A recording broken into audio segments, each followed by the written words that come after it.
All right, I wanted to make a quick video here, and um,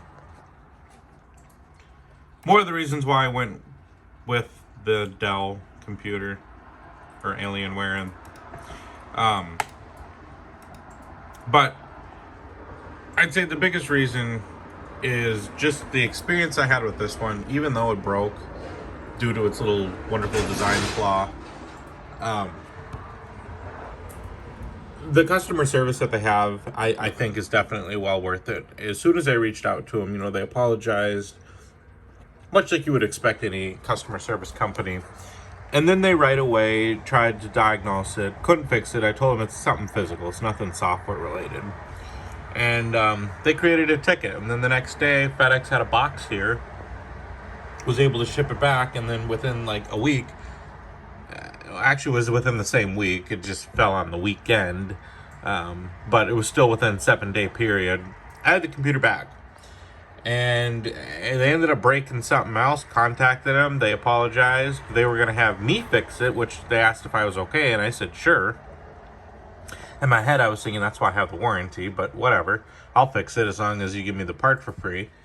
And for whatever reason it got canceled. I didn't get notified or told. I just checked the order 2 days later and saw that it was canceled, so I recontacted them, and they apologized, set up another ticket, got everything set up, came here with, set up the FedEx order. FedEx came, sent this one in, and they put the new clip on the motherboard. Actually, they replaced the motherboard, and sent it back.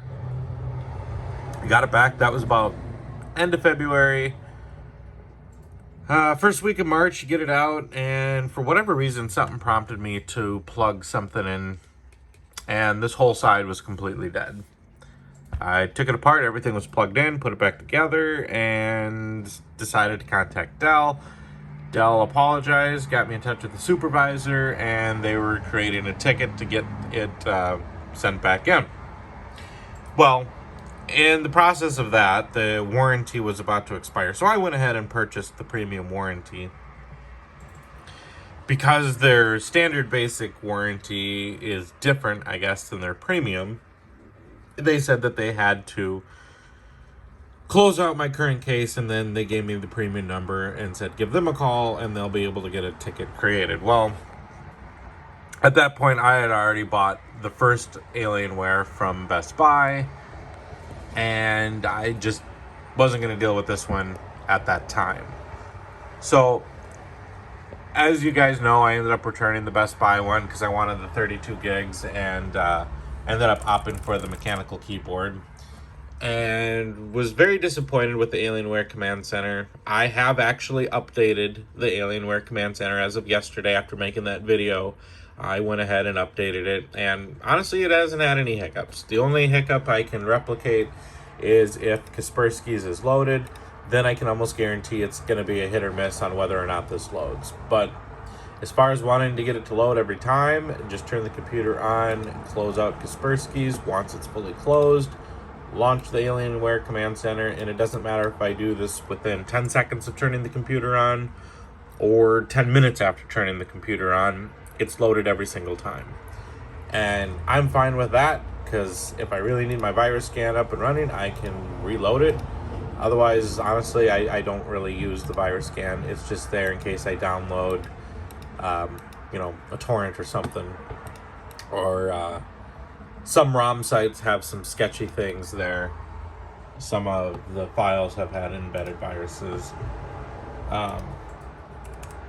Another reason why I went with Dell is just that I feel their quality of products are a lot better than, say, some of the other computers out there. I went to Best Buy and I tried out quite a few. I tried out a MSI, couple MSIs, and they felt pretty nice. They looked very plasticky.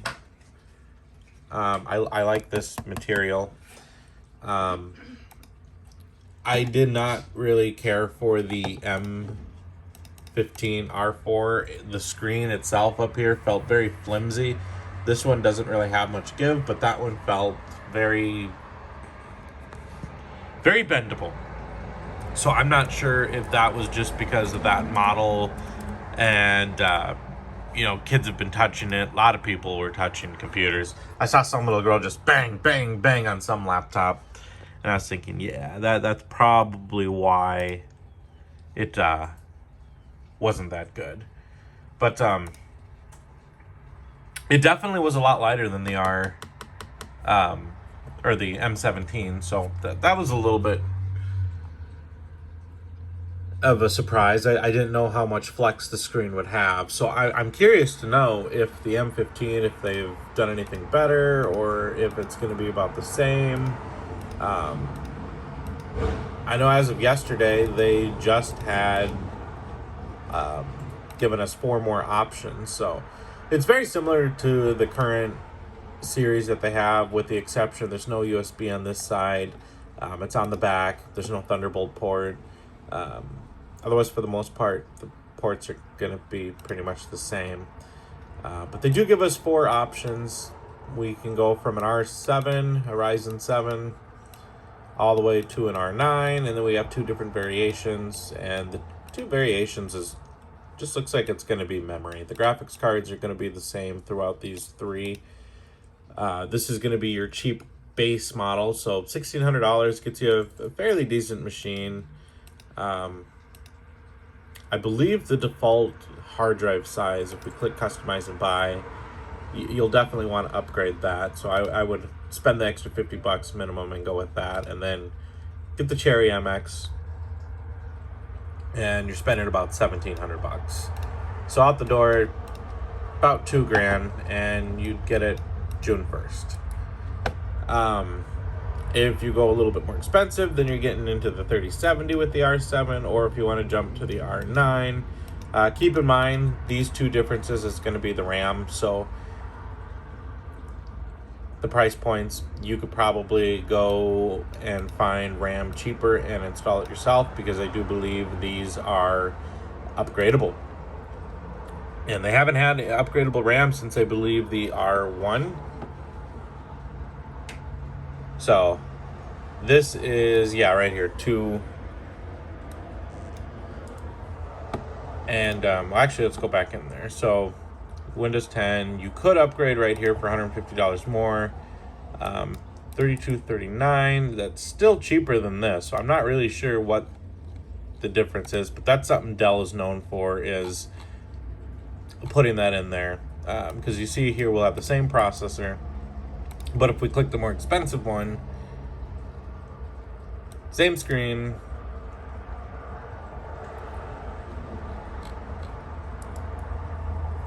so I believe this is how they will get you. Actually, I take that back. The screen is different. Okay, so this has a more of a 4K screen for this price, and this one is going to come with the 360 hertz. Okay, so the 2 differences are going to be the screens. I lied. So do you want a more of a 4K experience? And remember, the RAM can be upgraded, so I wouldn't even look at that. Honestly, this might be the better option to go with. Or, go with the 360 hertz screen. I actually like my 360 hertz. 240 I think is just fine. So this, if they actually had the 240 available in the R4, which let's go ahead and let's just click on this one. I didn't pay that much, but actually let's go with the one that I had done. So it must have been, they've changed the prices quite a bit.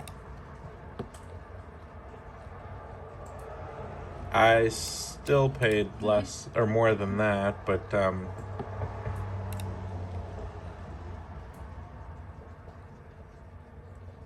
yeah, honestly, if they had the keyboard option, then we'd be at right about where I was. But that's where I could have been if I didn't get the keyboard. And I probably could have opted for, oh yeah, this has the i9. But I didn't want the extra heat.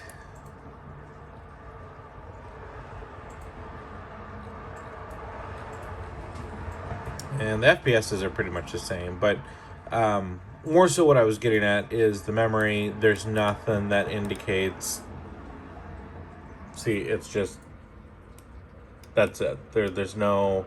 So the other one indicating that there's 2 chips means that it is upgradable. So other reasons why I went with Dell is just their customer service, their support, the fact that they do have nice premium looking machines. I wish that the graphics card came in the 3080 for the Ryzen computers for the M15 R5s, but they don't have that yet. In fact, they don't even have it for the R4 right now. If we go back into here, M17 R4, we can only get it in the 3070. So I believe they are probably sold out. I know they don't offer the Cherry MX keyboard right now for the 17-inch model. When I had reached out, they had said due to supplies, so we'll see if that changes. But yeah, they don't even have an option for the 3080. I wonder if the 15 has the option for the 3080 right now, or if that's also show all options. Oh yeah, okay. So the 15-inch model for the R4 still is going to come with the ability to upgrade to the R. I mean, that truck that just went by threw me off. The M15 R4 is still going to have the upgradability package to get the 3080. And I believe, yeah, $400 more. You're going to look at that price. If we could do the OLED display, which I think the OLED display would be really nice. Lunar light, so we'll do single drive. Keyboard. So yeah, I would have spent way more than what I would have on this one, and I don't, like I said, I don't know if that screen would have flexed or not. Let's just go back to that one. So, about $10 cheaper than what I paid for this before tax, and really the only thing that we're getting with this is the OLED display. Smaller package, and I believe the R4 M15 gets hotter. But I have my thermal set down to the boost of what the Ryzen does, so with being able to lower it, it definitely helps. And that was the other reason why I went with Dell, is Dell puts max power to pretty much everything on these things. I'd rather me be the one controlling the undervolting versus the manufacturer limiting it, telling me this is what I can have. I'd rather have it all and be able to change it myself. So some people may not like that. Some people may want to just get something out of the box and play. That's fine. But I wanted something that I had full control over. I think the only other computer that I actually liked at Best Buy was the Legion. It felt very premium and kind of looked like a hybrid between a business computer. It definitely did not scream gaming laptop. You know, you look at this and this, you very well can tell this is a gaming laptop of some sort. But that's the biggest reason why I went with Dell. And also they had financing. I didn't like that I couldn't figure out how to do like custom order with Asus, and everything looked pretty much sold out. So I like that Dell actually had a custom order option. But the MSI, I just didn't really like the way it felt. The Asuses that they had there, they felt pretty good. I actually liked them, but I'm still glad I went with the Dell overall, or Alienware. And yeah, that's pretty much it. I don't really care for this mouse so much, but it is Bluetooth.